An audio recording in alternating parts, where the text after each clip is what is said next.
Mitch Johnson, David Warner, two stalwarts of Australian cricket, one obviously having retired a few years back and the other looking at a retirement in a few weeks' time.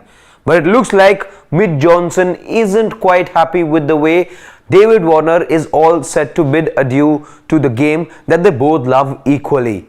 It goes back to a chapter that had unfolded in 2018, a dark chapter, particularly in Australian cricket. Obviously, when you talk about the grander scheme of things, it's a chapter that you don't want to be revisiting because it puts the game in a bad light. But having said that, for reasons that Mitch Johnson has then talked about, he's had some unkind things to say about David Warner, the kind of swan song that David Warner is now looking at. It's being talked about not just in Australian cricket, it's being talked about in cricketing circles as well as David Warner's career comes to an end. What exactly has David Warner sort of heard or received from Mitch Johnson? We're going to tell you that first, and then of course there is support coming in for David Warner, and it's come from his teammate in Usman Khawaja, who has defended David Warner and has gone ahead and disagreed with the statements made by Mitch Johnson. Let's now quickly tell you what Mitch Johnson said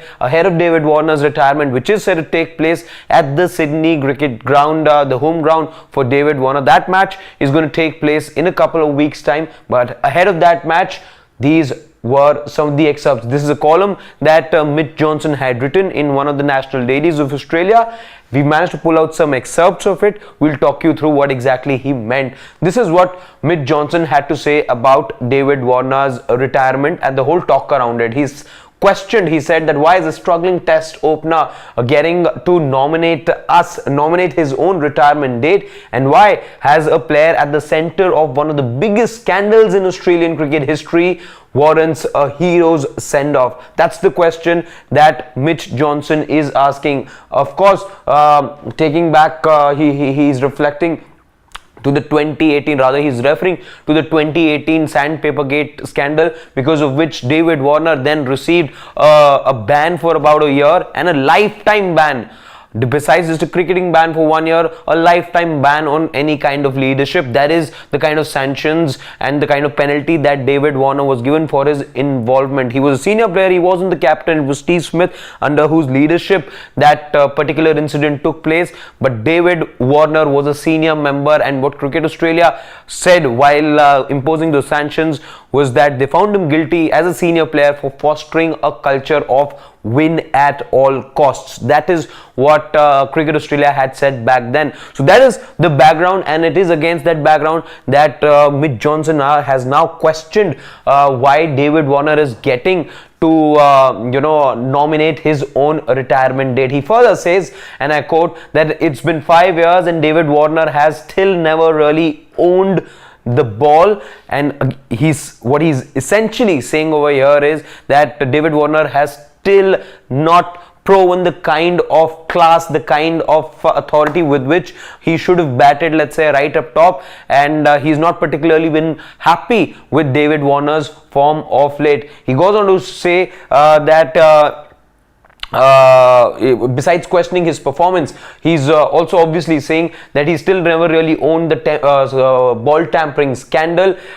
In many ways, still saying that it reeks of a lot of arrogance. He says that now the way that he's going out is underpinned by more of the same arrogance and disrespect to our country. So he's not particularly happy, and he still feels that David Warner hasn't really owned up to that particular incident. Besides that, he has also then questioned his place in the 11, saying that he's possibly got good ties with a couple of stakeholders and people in the selection committee, David Warner, to which George Bailey, the former Australian captain, has questioned the integrity of Mitch Johnson, and he's also said, I hope he's okay. I've just read excerpts and I'm not quite sure of what he meant over there. So Mitch Johnson saying a couple of things, essentially questioning why David Warner has been given the or is being given the kind of send off, despite him being involved in one of the darkest chapters in cricket Australia's history. Second, he also feels that he's not really owned up David Warner to that particular incident and his involvement in that incident. So that is what David Warner had to say. But we are also here to tell you about the backing that David Warner has now received. Beg your pardon, what Mitch Johnson had to say. We'll now tell you what Usman Khawaja, David Warner's teammate, has had to say about this whole incident. He's gone ahead, Usman Khawaja, and said that Warner and Smith are heroes in my mind. They missed a year of cricket through dark times. No one's perfect. Mitch Johnson is also not perfect. These are the words coming out of Usman Khawaja at the moment. He further says that to say that Dave Warner or anyone else involved in the sandpaper gate is not a hero, well, I strongly disagree with that, because they paid their dues. A year out of cricket is a long time. In fact, to add to this, like I said earlier as well, David Warner walks out with a year, with not just a year, with an indefinite ban on leadership. That's also something, by the way, that Mitch Johnson had said in that column that he wrote, that this is a player that we're talking about who's walking out of cricket with a captaincy ban on him. So he's not particularly happy. But David Warner, we know that there is a mood of celebration as David Warner walks up. By the way, both Steve Smith and David Warner have made a mark on Australian cricket and have played certain pivotal roles as well. David Warner guiding Australia to the 2021 T20 World Cup, being named the man of the tournament as well. Steve Smith has been given the captaincy armband here and there and has played pivotal roles as far as Test cricket goes. David Warner's form of late, yes, has been patchy, but again, he's got a double hundred.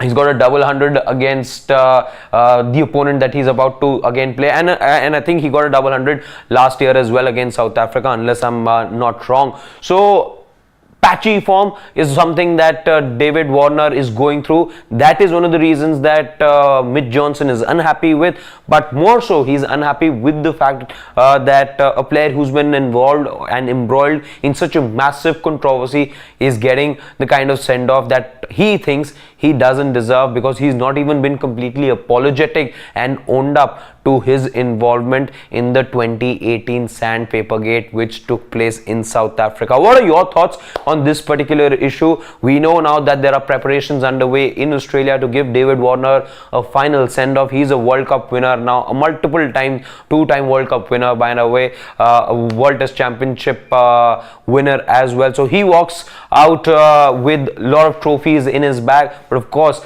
the sandpaper gate will continue to be one of the dark chapters in the cricketing journey of David Warner. Would you be okay, let's say, with the kind of preparation and the kind of talk around David Warner's retirement at the moment, given that dark chapter in his cricketing life? Let me know in the comment section.